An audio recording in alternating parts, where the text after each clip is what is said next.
El gusano del tequila, escrito por Nora Guevara. Durante la fiesta de Año Nuevo, luego de los abrazos y de los fuegos artificiales, decidimos emborracharnos para quedar en blanco y celebrar nuestros títulos de educación superior y el inicio de unas nuevas vidas. Todo comenzó como un chiste, algo para pasar el rato cuando Connie propuso grabar con su celular un concurso profundos vacacionales. La que más aguante tomando unas botellas que tengo guardadas hace tiempo de tequila, de esa de la variedad mezcal que trae el gusano adentro, se quedará con el pozo que hagamos. Y todas aceptamos chocando las manos y gritando, porque habíamos bebido tanto que toda idea nos parecía buena y había que apoyarla.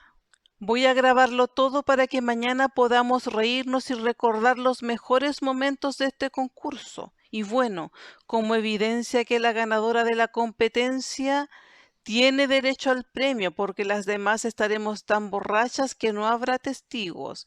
Y para esto la ganadora, es decir, la última en borrarse, tenía que demostrar que lo había logrado con tres acciones: saludar a la cámara, tragarse el gusano y apagar la cámara. Si lo lograba hacer, el pozo sería suyo.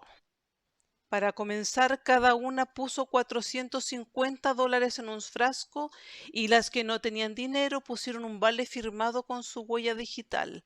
$2,700 en total que ya tenía en la bolsa, porque era bastante probable que yo fuera la ganadora, ya que tenía aguante con los licores y precisamente esa noche había bebido poco y el resto ya estaba borracha como Cuba. Fue así que nos pusimos de rodillas alrededor de una mesita de centro. Connie colocó en hilera las 3 botellas de tequila, una serie de vasos con sal y limones y comenzó a llenar los vasos. Y siguiendo con las tradiciones, nos pusimos sal en las manos, tomamos el limón partido y gritamos: para arriba, para abajo, para el centro y adentro, y tomamos de una el primer trago, y fue ahí que cayeron las 3 primeras de inmediato. 2 se fueron corriendo a vomitar al baño y la tercera se quedó dormida ahí mismo, con el vaso en las manos. Eran las mismas a las que ya le había echado el ojo, por eso me arriesgué a la apuesta. Las pobres estaban tan borrachas desde antes del concurso que fueron pan comido. Las 3 sobrevivientes nos reímos de su inocencia y debilidad, les pintamos las caras con ridiculeces y obscenidades para molestarlas más tarde, cuando vieran el video, y pasamos a la segunda ronda. Reíamos mirando la cara de borracha de nuestras contrincantes y hacíamos pruebas para demostrar que todavía éramos dueñas de nuestros sentidos. Pero cuando Alexandra cerró los ojos, extendió la mano derecha y trató de tocarse la nariz, y su mano pasaba de largo, quedó descalificada, por lo que se acostó a dormir. Brenda y yo pasamos a duras penas la prueba del dedo en la nariz, caminar en línea recta, incluso pararse en un pie, y fuimos por la segunda botella. Pusimos el frasco con dinero en medio de las dos para darnos fuerzas, y tomamos 3 vasos más, hasta que mi contrincante cayó de bruces y cerré el concurso poniendo el gusano en mi vaso, y frente a la cámara me lo tragué. Luego de lo cual celebré sola, apagué la cámara y me tiré a dormir con el frasco de dinero en mis brazos. Al otro día despertamos a eso de las 2 de la tarde con náuseas, dolor de cabeza, vómitos y fotosensibilidad, pero nos bastó con cerrar las cortinas y tomarnos unos cafés para que se nos pasara y pudiéramos reírnos mirando el video, después de lo que me felicitaron con la entrega oficial del Gran Premio. Antes de despedirnos, nos sacamos unas fotos extra y quedamos de juntarnos al menos una vez al año para que nuestra amistad perdurara en el tiempo. Y como en las películas, acordamos que nos tomaríamos unas breves vacaciones antes de comenzar a buscar trabajo y compartiríamos fotos y experiencias en nuestras redes, y cada una se fue a preparar las maletas. Unas 2 semanas más tarde comencé a sufrir fuertes retorcijones de estómago y fiebres esporádicas. por lo que temiendo haber contraído un virus o alguna infección tropical en mis vacaciones, decidí regresar a mi país para no tener que pagar cuentas impagables en el lugar en donde estaba. Cuando llegué a mi casa, me sentía extrañamente hinchada y de mis pezones comenzaron a salir secreciones blancas, por lo que supuse que quizá el gusano del tequila podría haber estado contaminado, aunque rápidamente lo descarté, porque todas bebimos de la misma botella y ninguna se había mostrado enferma en sus publicaciones de vacaciones. Y agregando a eso, que había comido y probado de todo en mis vacaciones con el dinero del premio, era obvio que me pegué una infección o que tenía una intoxicación, por lo que decidí pedir hora en gastroenterología. Lo más extraño durante la consulta fue que la doctora me preguntó, luego de auscultarme, si estaba embarazada, y por las dudas me aplicó ahí mismo un test rápido de embarazo, que dio positivo, por lo que se negó a hacerme más estudios y me derivó a un ginecólogo. Muy preocupada escribí a mis amigas preguntando si habían visto algo y me juraron que no había tenido relaciones sexuales con nadie, que nunca me perdieron de vista, por lo que me dijeron la única probabilidad era que en mis vacaciones me hubieran violado empleando alguna droga, para que no recordara los hechos o los médicos estaban definitivamente equivocados, y pensando en mis vacaciones era imposible que eso hubiera pasado porque recordaba absolutamente todo lo que había hecho. El caso es que para los médicos el test de embarazo era infalible y no se iban a arriesgar a ser responsables de la interrupción de mi embarazo. Ante mis aprehensiones, lo único que me aconsejaron fue hacerme un test más confiable y a los 2 días el resultado fue el mismo, positivo. Contrariada, decidí pedir una ecografía al ginecólogo, pero me dijo que era muy pronto para esto, que debía esperar al menos un mes más para que fuera útil y me fui sin estar convencida del embarazo. Tan segura estaba que decidí ir a otro médico e inventar nuevos síntomas, sin mencionar nada que pudiera sugerir un embarazo, y el médico me dijo que sentía latidos en mi interior y que probablemente estaba embarazada. Imposible, doctor, le dije de inmediato. ¿Y no puede ser algún tipo de tumor? Podría ser, aunque es muy poco probable. A veces ocurre que se forman unos tumores llamados mola que generalmente terminan en abortos espontáneos, por lo que le sugiero que esperemos un mes para ver si su cuerpo lo elimina de forma espontánea, y mientras le haremos unos estudios de sangre para descartar esta posibilidad. Muy agradecida me despedí del médico con la esperanza que todo se solucionara de forma natural. Al menos no era un embarazo, me dije, pero llegando a casa me subió tanto la fiebre que comencé a sentir fuertes mareos. Casi no era capaz de mantenerme en pie, moverme o atinar a llamar a alguien para pedir ayuda. Y nadie me iba a llamar porque, por supuesto, todavía estaba de vacaciones. Pasé la noche entre fiebres, dolores y pesadillas morbosas llenas de asquerosidad, y cuando desperté al otro día mi panza se había inflamado tanto que parecía tener al menos 6 meses de embarazo. Confundida y llena de terror me miré al espejo y vi que estaba completamente cubierta de un sarpullido rojizo que me preocupó más todavía y que transpiraba de forma excesiva. Me sentí hedionda y decidí darme un baño de tina para luego llamar una ambulancia. Mirando hacia atrás, no sé cómo se me ocurrió darme un baño de tina en lugar de llamar de inmediato una ambulancia. Efectos de la fiebre deben haber sido y de mi extrema meticulosidad, porque no tolero imaginar que la gente sienta mis malos olores y me mire extraño, incluso en esta situación. Llené la tina y me metí sintiendo un inmenso alivio.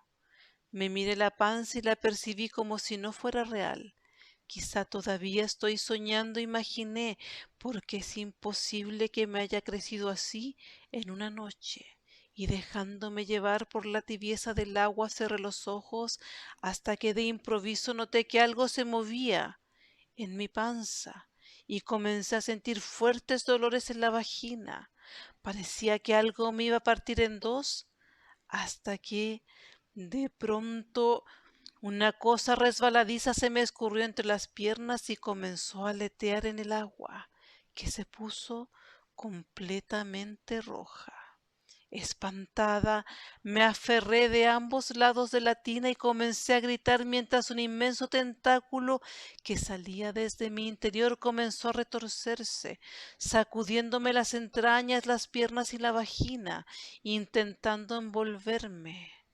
En mi desesperación comencé a apretarme la panza empujando con las dos manos hacia abajo, tratando que lo que fuera que estaba en mi interior saliera de una vez por todas. Debe ser una tenia, una asquerosa lombriz solitaria. Eso debe ser, me repetía en medio de la desesperación, recordando casos de inmensas tenias de hasta 12 metros que se alojaron por años en los intestinos de algunas personas y que a veces salían por sí mismas de los cuerpos. Eso debe ser, me decía tratando de calmarme, tratando de hacer memoria del caso. No recuerdo si era una actriz o una cantante de ópera que se tragó una para adelgazar y la terminó expulsando años más tarde en una tina de baño, igual que yo ahora. Esto debe ser, esto debe ser. Y si ella pudo sobrevivir a la experiencia, yo también puedo, me repetía aferrándome otra vez a las orillas de la tina y pujé con todas mis fuerzas y ese algo salió alzándose frente a mis ojos lleno de sangre y sin saber cómo salté fuera cayendo de bruces. Me arrastré hasta la puerta del baño, rodé y al voltear alcancé a ver una cosa transparente con inmensos tentáculos que se sacudía y revolvía en el agua. Cerré la puerta, me dejé caer contra la pared hasta que escuché un golpe seco en el piso y sacando fuerzas de la desesperación me levanté para ir al dormitorio. Apenas llegué tomé un frasco y me tomé varias pastillas para el dolor. Llamé a una ambulancia y a los bomberos. Me tiré al suelo y escuché cómo esa cosa golpeaba con una fuerza cada vez mayor la puerta y perdí la noción del tiempo y el espacio, hasta que el sonido de unos cristales rompiéndose me hicieron volver en mí y tendiéndome con la cabeza hacia el baño agudicé los sentidos para escuchar, pero todo estaba en silencio y empecé a sudar, consumida por el espanto, hasta que sentí las sirenas de bomberos y personas que tocaban la puerta. ¿Cómo es posible que toquen la puerta en una situación como esta?, me pregunté antes de desmayarme. Al otro día desperté en la sala de un hospital con varios uniformados a mi alrededor. La policía esperaba para interrogarme. Habían visto mi ficha clínica y aparecía un embarazo reciente, lo que unido a la tina llena de sangre les permitió suponer que me había hecho un aborto. No puedo creer su nivel de razonamiento. Son demasiado básicos para mí. Vean la fecha de los estudios, por amor a Dios. Según los exámenes, no tengo más de 2 semanas de embarazo. Es imposible que toda esa sangre provenga de un aborto espontáneo de 2 semanas. ¿Por qué no investigan un poco más y usan la lógica antes de acusarme de algo tan grave?, reclamé, y no quise hablar más. Los policías se retiraron y escuché decir a los médicos que era cierto, que un embarazo de 2 semanas ni siquiera dejaría huellas si fuera abortado, por lo que la sangre tenía otro origen y de acuerdo a sus estudios era mía. Los uniformados se retiraron molestos y avergonzados al quedar en evidencia su ineptitud y me aseguraron que volverían, porque necesitaban una declaración y yo por mi parte necesitaba saber qué pasó, pero no me atreví a hablarlo con nadie. porque me tomarían por loca. Así fue que opté por callarme y esperar a que me informaran los resultados de los exámenes, y fue 2 días más tarde que los médicos me informaron sobre la presencia de un tumor en mi útero, lo que para ellos era una explicación suficiente para los síntomas de embarazo y para el sangrado, la fiebre y las visiones de muerte que tuve, y les creí. No podía haber otra explicación. Pedí ver el tumor, pero me dijeron que no se podía. Eran materias extrañas y muertas a las que solo tiene acceso el personal médico. Pero lo sacaron de mi interior, les dije. Sí, y por eso es que le estamos entregando este informe. Usted tuvo un tumor benigno conocido como teratoma, un extraño tipo de tumor encapsulado con partes de órganos humanos, y es probable que al colapsar le provocara el sangrado.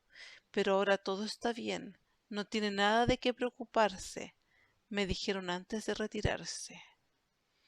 Estuve internada 3 días, luego de los cuales no quería regresar a casa. Las imágenes de lo ocurrido se me aparecían como chispazos a cada instante, pero como estaba sin trabajo y lo único que tenía era la casa que me dejaron mis padres, regresé. Al llegar, con mucha pena vi que habían desvalijado la casa, debido a que cuando los bomberos llegaron debieron romper la puerta para poder entrar, y la dejaron así mismo. El baño estaba completo, todavía lleno de sangre salpicada por todos lados, por lo que nadie se atrevió a entrar. Observé la forma de las manchas en las paredes y en el techo, y me di cuenta que algo había sacudido la sangre a todas partes, lo que coincidía con mis recuerdos y no con un aborto. Y además me di cuenta que era imposible que yo hubiera hecho eso. Fue esa cosa semitransparente y viscosa, llena de tentáculos, me dije, y cerré la puerta. Caminé al recibidor, me eché sobre el sillón sintiéndome completamente derrotada, justo en el momento que unas vecinas entraban para decirme que habían rescatado algunas de mis cosas, y se los agradecí en el alma. Me trajeron muebles y objetos, algo de comida, y me ayudaron a poner una puerta provisoria, con lo que pude dormir esa noche, aunque esporádicamente, ya que cualquier ruido me inquietaba.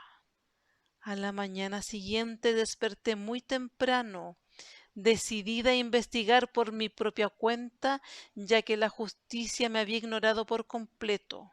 Salí de la casa e hice lo que los investigadores debieron hacer. Revisé el perímetro y noté de inmediato el rastro de algo que se movió aplastando las ramas en su camino. Santo Dios, me dije, la cosa está en el canal, y sin pensarlo 2 veces volví a llamar a la policía. Esta vez llegaron a mi puerta, además de policías de fuerzas especiales, un grupo de personas vestidas con overoles, guantes y máscaras, que venían por mí y por la cosa que estaba en el canal. Esto es algo de seguridad nacional, me dijeron. Debe venir con nosotros. Me mostraron una orden y tuve que acompañarlos. Antes de partir me requisaron el celular. Cerré la puerta y salimos, mientras las vecinas y los vecinos se acercaban a preguntar qué estaba pasando, y ellos les contestaron que eran diligencias propias de la investigación, que me llevaban para mi protección, pues temían que hubieran intentado asesinarme. ¿Y por qué los overoles?, les preguntaron, y no les contestaron nada más. Y subimos a una ambulancia que nos llevó a un centro de investigación en las afueras del pueblo. Cuando descendimos, nos recibió una enfermera, la única autorizada a comunicarse conmigo desde ahí en adelante, lo que me pareció aún más extraño. ¿Puede explicarme qué pasa?, le pregunté. Hemos descubierto que sus temores eran ciertos. Desde varios países del mundo se han reportado de forma secreta casos de personas que desarrollaron los mismos síntomas que usted y los aislamos. Necesitamos conocer más detalles para saber a qué nos enfrentamos, pues probablemente eso tiene la capacidad de infectar a más gente. ¿Tiene idea de cómo pude contraerlo? Según lo que investigamos, todavía no tenemos certeza. Solo sabemos que son 15 personas contagiadas, la mayor parte en México, y uno que otro caso en otros países entre los que la contamos a usted. En ese momento todo encajó e hice la conexión con el gusano del tequila y se los comenté. De inmediato enviaron una patrulla y expertos a la casa de Constanza, pero no había nadie. Traté de contactarla por las redes y por teléfono, pero me fue imposible, y nuestras amigas comunes tampoco sabían nada de ella. La policía fue tras todas mis amigas y también las internaron, pero ninguna de ellas daba muestras de infección o de saber algo de lo que me pasó. Y fue así que tras una cuarentena nos dejaron libres para seguir con nuestras vidas y nos fuimos sin siquiera despedirnos. Ese día terminó nuestra amistad. Una vez más regresé a mi casa y allí me esperaba Connie, sumamente delgada y pálida, y me confesó que le habían pagado una tremenda suma de dinero para que una de nosotras se tomara el gusano y filmara la situación. No podía creer lo que me estaba diciendo, pero eso no era nada comparado con lo que tuve que vivir, y cuando trató de describir a quién le había pagado, sonó un disparo que le voló los sesos y casi me mata. Llena de sangre, caí al piso y me arrastré una vez más por la casa buscando el origen del tiro, y vi una sombra corriendo hacia el canal de regadío, y sin pensarlo dos veces corrí tras ella. Pero antes de alcanzarla, se lanzó a las torrentosas aguas del canal y sin dudarlo también me arrojé. Pero apenas entré en el agua, algo se me enroscó en las piernas y comenzó a tirar de mí. Sin dudarlo me agarré de las raíces de un árbol para mantenerme a flote y pude ver nuevamente esos horribles tentáculos cuyas ventosas se pegaban en mi cuerpo y parecían estar intentando exprimirme la vida. Y pude ver además unas inmensas hileras de dientes afilados que se abrían bajo esos tentáculos, y comencé a gritar. Si quieres saber cómo continúa este relato, dame un like, marca un me gusta bajo el video y suscríbete a mi canal para que puedas recibir las notificaciones. En Cuentos de Terror, Nora Guevara.